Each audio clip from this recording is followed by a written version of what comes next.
Hello बच्चों, मेरे class में आप लोगों का स्वागत है। आज हम आप लोगों को अपने क्लास में कुछ महत्वपूर्ण शब्दार्थ के विषय में बताएंगे।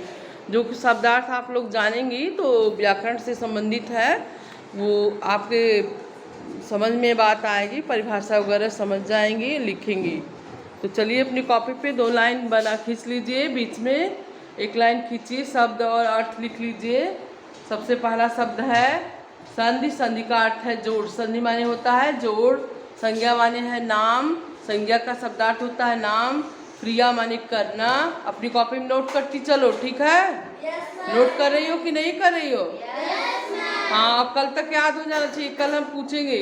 विलोम का अर्थ है उल्टा। विलोम का अर्थ होता है उल्टा। जब कोई भी शब्द हो उसका ठीक उल्टा ही विलोम कहा जाता है। जैसे रात का दिन, दिन का रात, ठीक उल्टा हुआ कि नहीं? विराम माने रुकना। विराम का शब्दार्थ क्या होगा? रुकना। अपनी कॉपी में नोट कर लो। पर्यायवाची। पर्यायवाची का शब्दार्थ है समान अर्थ देने वाले शब्द। क्रिया विशेषण, क्रिया की विशेषता बताने वाले शब्द। सर्वनाम माने सभी नाम। अलंकार का शब्दार्थ होता है आभूषण। समास का अर्थ है संक्षिप्त। विच्छेद का शब्दार्थ है अलग करना। रस का शब्दार्थ है आनंद की अनुभूति।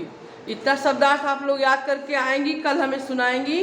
फिर आगे हम कुछ महत्वपूर्ण शब्दार्थ बताएंगे, ठीक है? जैसे विषय का पाठ का तुम लोग शब्दार्थ याद करती हो ना? याद करके आप लोग हमें क्लास में सुनाती हैं, वैसे ये भी याद कर लीजिएगा, बहुत महत्वपूर्ण है, ठीक? तो आगे जब हम परिभाषा बताएंगे विलोम की, विराम की, क्रिया की, संज्ञा की, तो बहुत काम आएगा, बहुत जल्दी समझ में आएगा। बात समझ में आ रही है?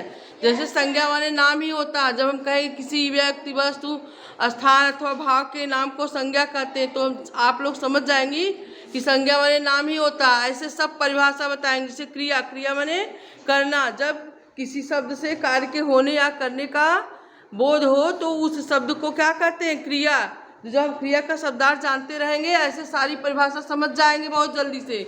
बात समझ में आ रही है कि नहीं आ रही है? शब्दार्थ जानेंगे तो परिभाषा समझ में आएगी, फिर तब आगे और उसके भेद और सब कुछ जान जाएंगे। जैसे भेद माने होता है प्रकार। जब पूछा जाए कि संज्ञा के भेद बताइए, तो भेद माने क्या होता है? प्रकार होता है। तो बात समझ में आई? ऐसे कुछ और महत्वपूर्ण शब्दार्थ हम लिखवाएंगे।